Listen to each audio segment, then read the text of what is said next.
Hi everyone. Bonjour à It's tous. an honor to be with you today. Je suis honoré d'être avec vous aujourd'hui. Let's pray.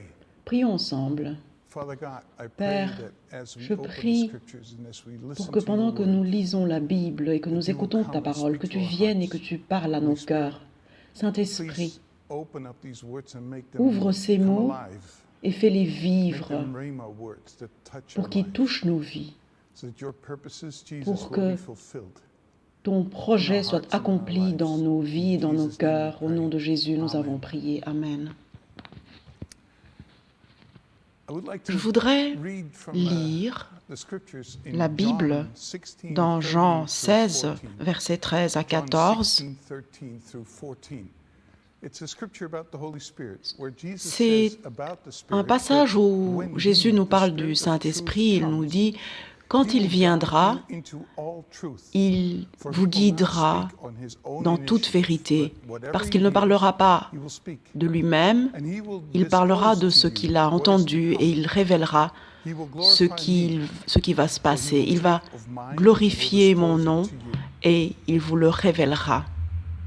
This is a very rich C'est piece of vraiment scripture, and it's un the passage scripture très of riche who the Holy Spirit qui nous is, révèle what the qui Holy est le Spirit will Saint-Esprit do. et ce qu'il The Lord va Jesus, faire. Le Seigneur Jésus gave us in nous just two donne en deux sentences phrases a treasure box. une boîte de trésors. One of these little treasures Et that's un in de the ces scripture, trésors, actually it's not that dans ce little, passage, it's qui n'est pas very si big. petit que ça, en I'd like réalité to qui est très focus grand, in on et je today. voudrais m'y This consacrer little aujourd'hui. sentence, he will Dans cette disclose phrase, to il you nous what is to révèle come.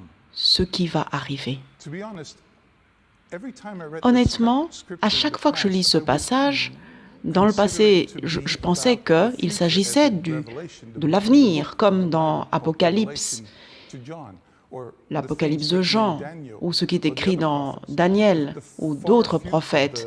Je the pensais qu'il time of the s'agissait return of the de, Lord Jesus, the de time of l'avenir et the du renewal of all retour things. de Jésus et du renouvellement de toutes But choses. what if the scripture is Et not si ce just passage about ne nous that, parlait pas but what uniquement if de the ça? Holy Et Spirit si is le also about Saint-Esprit revealing voulait your nous future, révéler my future? mon avenir, ton What avenir? if the Lord Jesus, Et si le Seigneur Jésus expressing that through the Holy Spirit and the revelation voulait of the nous Holy dire Spirit, qu'à he wants to travers la show révélation you du what Saint-Esprit, he il voulait nous wants montrer you to become, ce qu'il what souhaite que he nous dreams of devenions, when he looks at you ce qu'il a comme in rêve heaven. pour nous, What pour vous, would pour happen moi.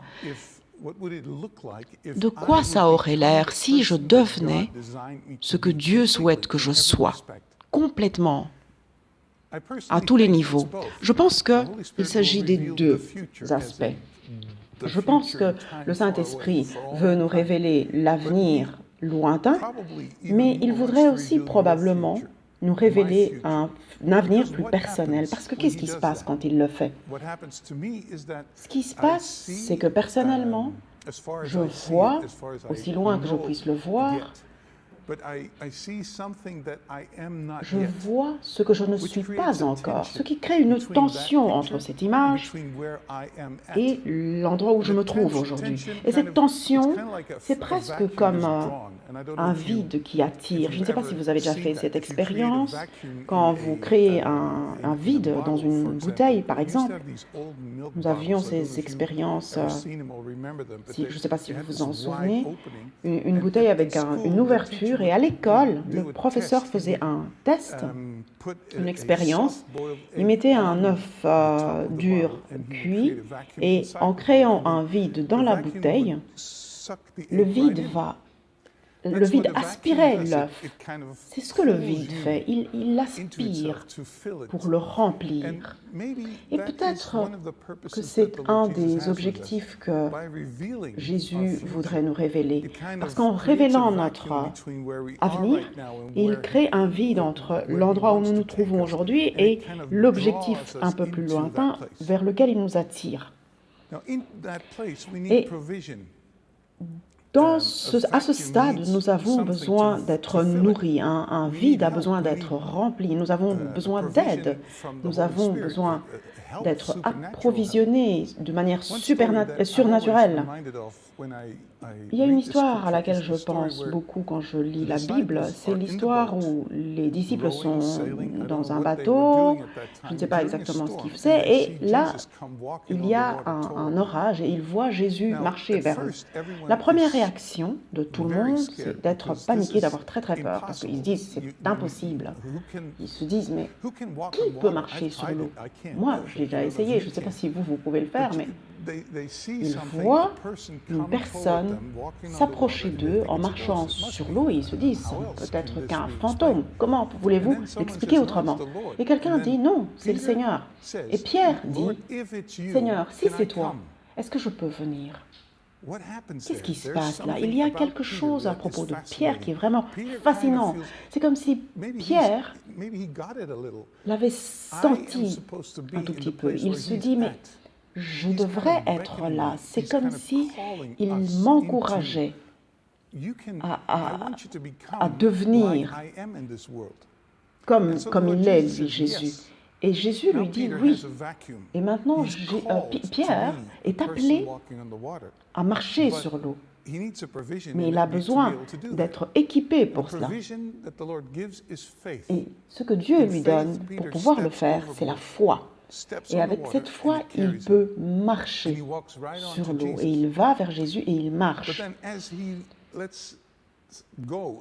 Et au moment où il laisse la foi lui échapper, il commence à couler. L'eau reprend le dessus. Et il crie vers Jésus, « Seigneur, aide-moi ». Et le Seigneur lui prend la main et lui demande « Où était ta foi ?» Autrement dit, gardez cette provision que je vous donne, parce que je vous donne ce dont vous avez besoin pour vivre cette vie que je vois, pour laquelle j'ai des rêves pour vous. C'est très beau, n'est-ce pas? Un autre exemple de la Bible, c'est Moïse. Moïse a commencé d'une manière très très différente par rapport à sa nation. Il a grandi à la cour du Pharaon. Pharaon, l'oppresseur du peuple d'Israël. Il est devenu le fils de ce roi. Et graduellement, en grandissant, il a pris conscience, peut-être que c'est à travers la relation avec sa sœur Myriam, qui a probablement eu des conversations qui ne sont pas reprises dans les Écritures, c'est juste mon interprétation. Mais nous voyons là que Moïse arrive à un point où il a environ 40 ans, il arrive à un stade où il voit son peuple, il voit les conditions dans lesquelles vit son peuple. Et c'est comme s'il y avait ce processus de pensée. Et c'est comme s'il se disait, est-ce que mon éducation à la cour du Pharaon, le fait que je sois traité comme un prince, est-ce en rapport avec le plan de Dieu pour libérer mon peuple? Bien sûr, ce n'est pas dans les Écritures, mais en lisant l'histoire, c'est comme si tout cela se passait dans sa tête. Et puis, tout tourne mal et il est obligé de fuir. Il fuit dans un désert et il devient très désillusionné. Pendant 40 ans, il n'y a pas de rêve, il n'y a rien qui est enregistré, rien de particulier n'arrive dans sa vie. Il est juste un berger, loin dans le désert, tout seul. Et puis, il y a ce moment qui arrive, ce moment de révélation. Ce buisson ardent qui n'est pas consumé, il le regarde et cette voix commence à lui parler, la voix du Seigneur, la voix de Dieu lui dit, le sol sur lequel tu marches est un sol saint, enlève tes chaussures. Et cette conversation commence avec le Seigneur et le Seigneur l'appelle dans cette vision qu'il a probablement eue des décennies auparavant. Et ce vide est créé. Et Moïse dit à Dieu, mais tu me connais, Seigneur. Tu sais qu'ils ont voulu me mettre en prison, en Égypte. Ne sais-tu pas que je ne sais pas parler, que je bégaye? Ne sais-tu pas qu'ils ne vont pas m'écouter? Ils ne m'ont pas écouté à l'époque, ils ne vont pas m'écouter aujourd'hui. Et ça, c'est Moïse dans son présent. Et le Seigneur approche Moïse, non pas comme il est à cet instant, mais comme il devrait être. Et Dieu l'équipe.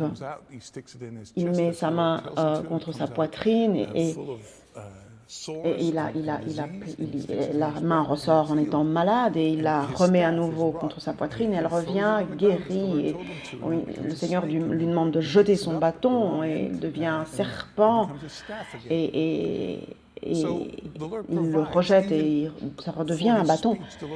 Le Seigneur lui dit, je te donnerai un interprète, ton frère, il sera avec toi. Le Seigneur l'équipe pour tous les besoins requis dans ce vide, pour ce chemin qu'il doit parcourir et il devient à travers ce chemin la personne que le Seigneur souhaite qu'il soit. J'aime beaucoup cette histoire. Il y a un endroit particulier dans cette histoire qui, pour moi, souligne bien ce voyage, ce parcours que nous devons accomplir, chacun de nous.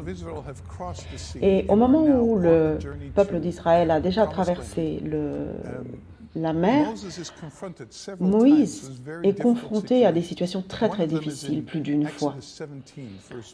L'une d'elles est dans Exode, chapitre 17, versets 1 à 17. Je vais vous lire un passage parce que en cet endroit, le peuple d'Israël est à Massa et Meriba et ce lieu, il n'y a pas d'eau en ce lieu. Il y a énormément de monde, ils ont tous soif, ils doivent traverser le désert et il n'y a pas d'eau. Et donc ils se tournent vers Moïse et lui disent, que vas-tu faire? Et Moïse n'a aucune idée, il n'y a pas d'eau, il n'a pas de réponse. Et alors les gens commencent à se plaindre. Ils voient très clairement que Moïse ne sait pas quoi faire. Et Moïse, pendant qu'ils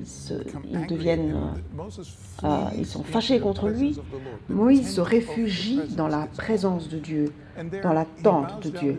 Et il se prosterne devant Dieu et lui dit, « Seigneur, ils vont me lapider, que puis-je faire ?» Et le Seigneur lui dit ceci, « Présente-toi devant la congrégation et en prenant ton bâton, tu frapperas la roche. Je marcherai devant toi, près de la pierre, et tu frapperas la pierre, le rocher, et il en sortira de l'eau pour que le peuple puisse boire. Et Moïse fit ce que Dieu lui avait demandé en présence de la congrégation. Donc c'est dans Exode 17. Dieu lui dit, va près de ce rocher et frappe-le. Et là, il y a un grand miracle de provision qui a lieu. Dans un lieu totalement désert, une grande quantité d'eau jaillit et tout le peuple, les troupeaux, tout le monde peut boire et ils ont de quoi faire pour tout le reste du voyage. 4 décennies plus tard, ils sont au même endroit. Dans Nombre, chapitre 20, 2 à 12, encore une fois, il n'y a pas d'eau, une nouvelle génération, et tout le monde se tourne vers Moïse à nouveau et dit à Moïse, « Moïse, il n'y a pas d'eau, qu'est-ce que tu vas faire? Comment vas-tu nous provisionner en eau ?» Encore une fois, Moïse n'a pas de réponse. Et une fois de plus, le peuple commence à se plaindre et à être en colère contre Moïse. Il panique, il se réfugie de nouveau dans la présence du Seigneur et Dieu lui dit ceci. Toi et ton frère Aaron, rassemblez la congrégation et parle au rocher pour qu'il cède, qu'il libère son eau pour la congrégation. Et la congrégation et leurs troupeaux pourront boire. Moïse, devant le Seigneur, comme le lui avait demandé le Seigneur, il a rassemblé la congrégation et il leur a dit, « Écoutez-moi, rebelles, devons-nous faire jaillir l'eau de ce rocher ?» Et Moïse leva son bâton et frappa le rocher 2 fois. Et l'eau jaillit abondamment. Et la congrégation et le troupeau a pu boire, ils ont tous pu boire. Après ce passage, il y a une conversation entre Moïse et Dieu.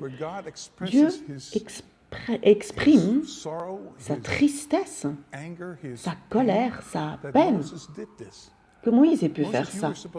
Il dit à Moïse, tu étais supposé parler au rocher, Moïse. Pourquoi n'as-tu pas voulu obéir? J'ai toujours été fascinée par ce passage. Je me disais, mais pourquoi Dieu est-il si en colère? Quelle est la différence entre le fait de frapper ou de parler? Est-ce qu'on peut blâmer Moïse dans les circonstances dans lesquelles il était?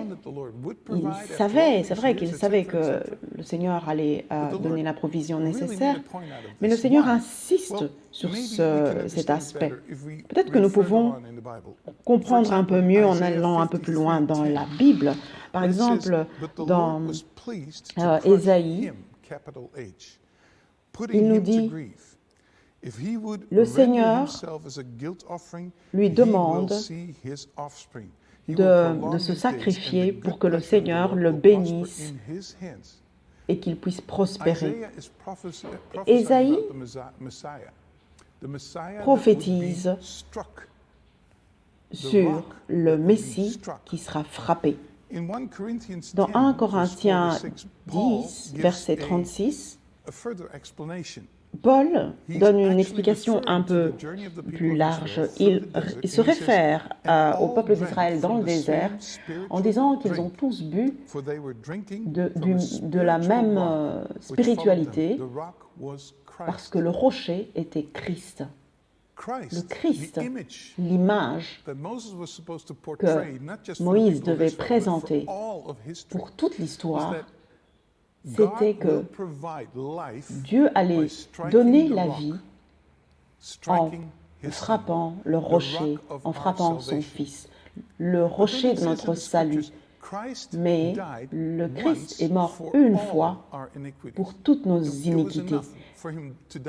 Et cela suffisait. C'était ça le paiement. Cela payait toutes nos transgressions.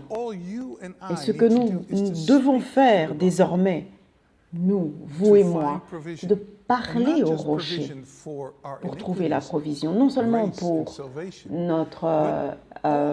nos iniquités, mais toute la provision dont nous avons besoin pour devenir ce à quoi nous sommes appelés, pour accomplir le rêve de Dieu.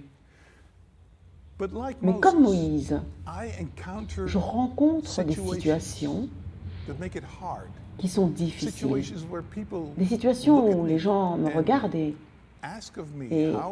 me demandent comment vas-tu régler ce problème. Il y a des situations qui se sont tournées vers moi et qui nécessitent une solution, une réponse, et je ne l'ai pas. Je n'ai pas cette réponse, je n'ai aucune idée. Je suis sans mots. Que vais-je faire? Alors je vais courir vers le Seigneur et le Seigneur me dira, parle-moi. Quelle est la différence dans cette image entre parler et frapper le rocher? Parce que frapper le rocher, pour moi, quand le Seigneur dit parle-moi parce qu'il y a déjà eu... si je commence à utiliser ma position, mes capacités, et je commence à frapper, c'est comme si je voulais régler ça avec mes propres forces.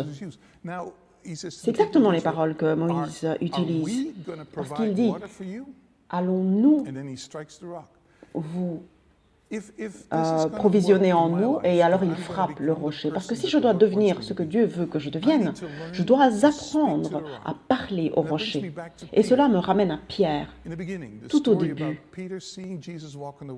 Pierre qui voit Jésus marcher sur l'eau, qu'est-ce qu'il fait? Il n'a pas commencé à penser, à tester l'eau. Il a parlé au Seigneur. Il a dit, Seigneur, si c'est toi, appelle-moi et je viendrai. Et le Seigneur dit, oui, viens.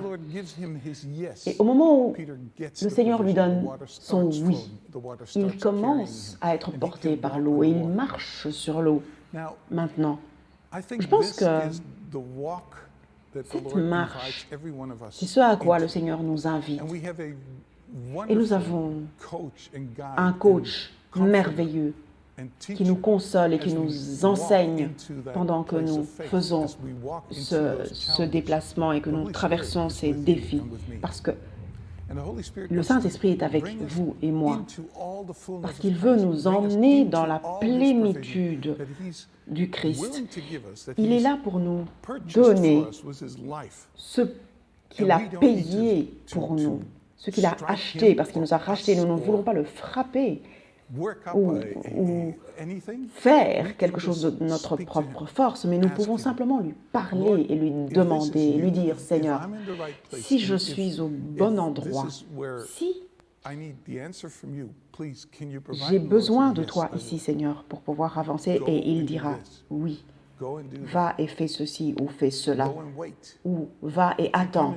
Tout cela peut venir de manière très différente, mais tu sauras dans ton cœur que le Seigneur te parle. Et le défi ici est de lui faire confiance, de se reposer sur lui, et que ta prière et la réponse du Seigneur sont suffisantes. Et en le faisant, en se faisant, sa paix dépasse tout entendement et nous protège dans notre cœur et dans notre esprit. Et nous devenons cette personne qui ne souffre plus d'anxiété, même dans les circonstances les plus difficiles, parce que tu connais sa provision. Et c'est avec ça que je voudrais vous bénir aujourd'hui et vous inviter au nom de Jésus.